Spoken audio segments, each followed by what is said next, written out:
ମୁଁ ଭାରତର ନାଗରିକ ଗଣତନ୍ତ୍ରରେ ନିଜର ପୂର୍ଣ୍ଣ ଆସ୍ଥା ରଖି ଏହି ଶପଥ ନେଉଛି କି ନିଜ ଦେଶର ଗଣତାନ୍ତ୍ରିକ ପରମ୍ପରାର ମର୍ଯ୍ୟାଦା ବଜାୟ ରଖିବି। ମୁକ୍ତ ଅବାଧ ଏବଂ ଶାନ୍ତିପୂର୍ଣ୍ଣ ନିର୍ବାଚନର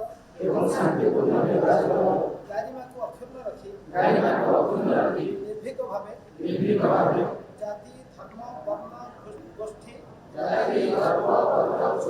ଭାଷା ଅଥବା ଅନ୍ୟ କୌଣସି ପ୍ରଲୋଭନରେ ପ୍ରଭାବିତ ନହୋଇ ଆସନ୍ତା